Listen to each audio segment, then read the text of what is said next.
اب یہ جو نفس ہے، نفس اس کی قسمیں ہیں، توجہ میرے ساتھ ہے، نفس کی قسمیں، نفس لوامہ ہے، نفس امارہ ہے اور نفس مطمئنہ ہے۔ نفس حیوانی بھی ہے اور نفس ملہمہ بھی ہے ضمناً، اور نفس کی قسمیں بھی ہیں، یعنی بعض قسموں سے پھر قسمیں بھی بنتی ہیں، لیکن جو عمدہ اور مشہور قسمیں ہیں جو جن پر بحث ہوئی ہیں، جن پہ کتابیں ہیں، یعنی میں نے آپ کو جلدی سے بھی 1 منٹ بھی نہیں لگا ہوگا، میں نے نفس کی 5 قسمیں بتا دی، اس میں سے ایک ایک کے اوپر کتابیں لکھی گئی، ایک ایک کے اوپر کتابیں کی کتابیں لکھی گئی، کام ہوا ہے اس موضوع کے اوپر۔ یہ ابھی میرے ذہن میں کوئی جملہ آ گیا اور میں نے بول دیا، ایسا نہیں ہے، یہ چیز ایک مضبوط علمی دنیا سے گزری ہوئی چیز ہے جو میں اس کر رہا ہوں۔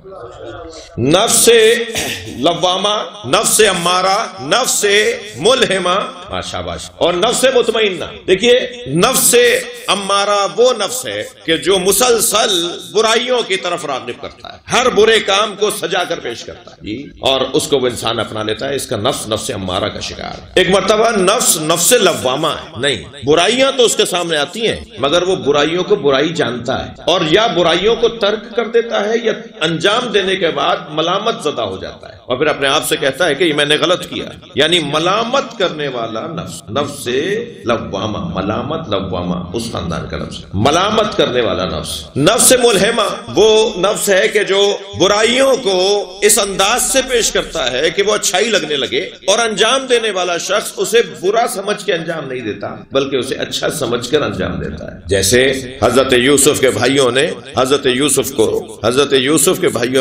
یوسف کو جب مارنے کے لیے لے گئے تو کہہ رہے تھے کہ ہم یہ صحیح کام کر رہے ہیں، ہمارے بابا جو یوسف کے ساتھ جڑے ہوئے ہیں یہ غلطی پر ہے، توجہ میں چاہوں گا آپ سے جی، یہ ہمارے بابا غلطی پر ہے معاذ اللہ، اور ہم جو کرنے جا رہے ہیں وہ صحیح کرنے جا رہے ہیں۔ ان کو اس برائی کو اس انداز سے پیش کیا گیا کہ ان کے نفس نے پیش کیا، ان کا نفس ایسا تھا کہ وہ اس کو برائی کو برائی نہیں سمجھ رہے، یہ نفس ملہمہ ہے۔ ایک اور نفس ہے کہ جس نفس کے دروازے پر ہم بیٹھے ہیں اور وہ نفس مطمئنہ ہے، وہ مصطفیٰ سرکار کا نفس ہے یا علی مولا کا نفس ہے، وہ امام حسن کا نفس ہے یا حسین شہید کربلا کا نفس ہے۔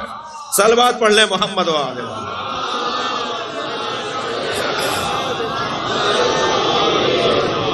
میں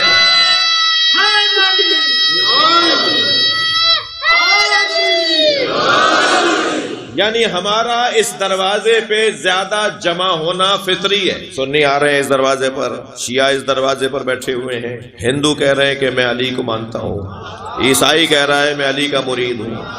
کوئی ایک تو بتائیے جو علی مولا کا مرید نہ ہو، کوئی ایک مسلک بتائیے جو امام حسین کا چاہنے والا نہ ہو۔ وہ مشہد نجف اشرف سے لے کے کربلا تک جو مشی ہو رہی ہوتی ہے اس میں سارے شیعہ تو نہیں آئے ہوئے، دنیا جہان سے نہ جانے کس کس مسلک کے لوگ آئے ہوئے ہوتے ہیں۔ آپ کے ہاں یہ کہاں سے آ گیا؟ کس نے شروع کیا یہ کام کہ مسجد علیحدہ بناتے ہیں، آپ امام بارگاہ علیحدہ بناتے ہیں؟ ساری دنیا کے مسلمان مدرسہ بناتے ہیں، آپ بھی بناتے ہیں، یہاں بھی ہے مدرسہ۔ ساری دنیا کے مسلمان مسجد بناتے ہیں، آپ بھی بناتے ہیں، یہی مسجد بھی ہے، مگر آپ دین پہ خرچہ کرنے کے لیے امام بارگاہ بھی بناتے ہیں۔ بھئی ہال ہی چاہیے تھا نا، بیٹھنے کی جگہ چاہیے تھی جہاں پنکھے لگے ہوں، روشنیاں ہو، مائک ہو، ممبر ہو، وہ وہاں بھی لگا ہوا ہے، سارا بالکل سارا سیٹ اپ وہاں بھی ڈلا ہوا ہے۔ یہ کیا پیسے زیادہ تھے آپ کے پاس؟ یہ ڈبل کام کیوں کیا آپ نے؟ اور صرف یہاں نہیں ہو رہا، پوری دنیا میں ایسا ہی ہے، یعنی امام بارگاہ، مسجد، مینجمنٹ ایک، ہال دو، انتظام دو، مائک دو، ممبر دو، ساری چیزیں دو، وہاں بھی کرسیاں رکھی ہوئی ہیں جو نہیں بیٹھ سکتے نیچے ان کے لیے، جی وہاں بھی کارپیٹ بچھا ہوا ہے۔ یہ دو کام کیوں کیے ہوئے ہیں؟ خرچہ آپ ڈبل خرچہ کیوں کیا ہوا ہے؟ اس لیے کہ مسجد میں ہندو نہیں آ سکتا، عیسائی نہیں آ سکتا، یہودی نہیں آ سکتا، اور امام بارگاہ حسین کا خیمہ ہے، ہر آنے والے حر کے لیے کھلا ہوا ہے، ہر شخص۔ یہ سب نفس مطمئنہ کے مرید ہیں جو امام بارگاہ میں آئے ہوئے ہیں، یہ سب امام حسین کے مت والے اور چاہنے والے ہیں جو امام بارگاہ میں آئے ہوئے ہیں۔ اب یہ بہت ہی آسان ہو جائے گا، جو حسین تک پہنچ گیا وہ حسین کے اللہ تک کیسے نہیں پہنچ جائے گا؟ صلوات پڑھ لیں محمد و آل محمد۔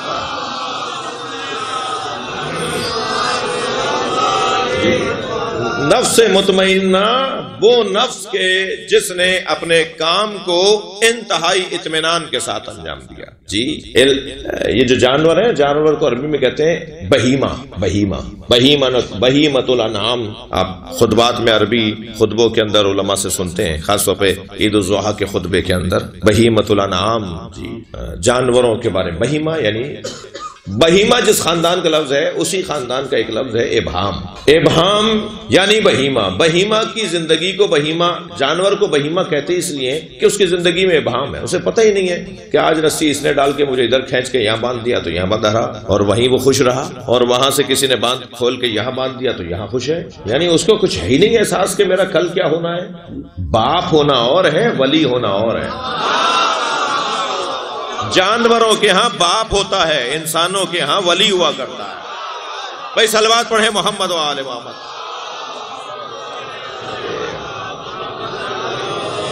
دنیا میں منتقل کر دیا، کچھ کھلا پلا کر جو ہے وہ بڑا کر دیا، تو یہ باپ کا کام ہے. مگر ولایت کچھ اور ہے. ولایت کہ جو پرورش بھی دے، تربیت بھی دے. اچھا، جس کے پاس تربیت کا جوہر ہی نہیں ہے، تربیت کی صلاحیت ہی نہیں ہے، وہ جانور کسی جانور کو انسان کیسے بنائے گا؟ انسان بنانا تو انسان کا کام ہے. لہٰذا انسانوں کے اندر ولایت کا عنوان ہے، اور ہمیں اللہ کا شکر ادا کرنا چاہیے کہ ہم فردی ولایت کے قائل تو ہیں ہی، مگر ہم اجتماعی ولایت کے قائل بھی ہیں. فردی ولایت ہمارے والد کی ہمارے اوپر ہے، اور اجتماعی ولایت محمد اور علی کی ہم پر ہے.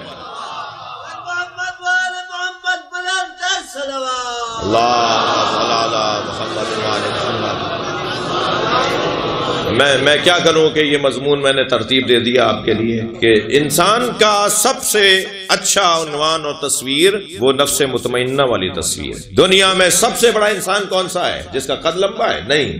دنیا کا سب سے بڑا انسان وہ ہے جس کی زندگی میں اطمینان سب سے زیادہ ہے، اور وہ نفس مطمئنہ امام حسین سرکار کی ذات، مولا علی کی ذات، سیدہ کی ذات اور مولا حسین کی ذات. وہ نفس مطمئنہ ہوتا ہے. انسان فطری طور پر ہمارے اندر فطرتاً ہم اطمینان بخش زندگی چاہتے ہیں. اب اطمینان پیسے سے ملے گا؟ پیسے سے ملنے والا ہوتا تو بھائی دنیا کے جتنے پیسے والے ہیں سارے اچھی طرح سو رہے ہوتے ہیں، مگر وہ گولیاں لے کے، ٹیبلٹ لے کے سو رہے ہوتے ہیں.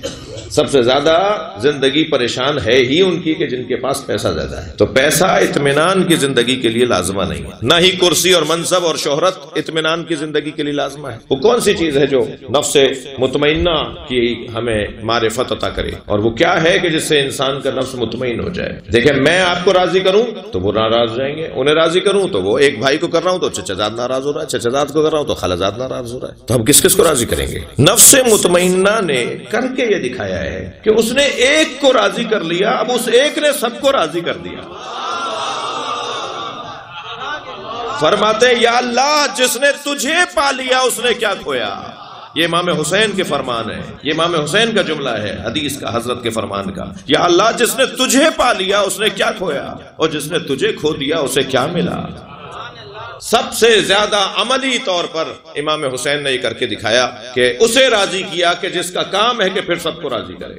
مگر عزیزو وقت لگتا ہے، کچھ دور گزرتا ہے، معرفت بڑھتی ہے، تو پھر انسان کا قرب بڑھنا شروع ہو جاتا ہے.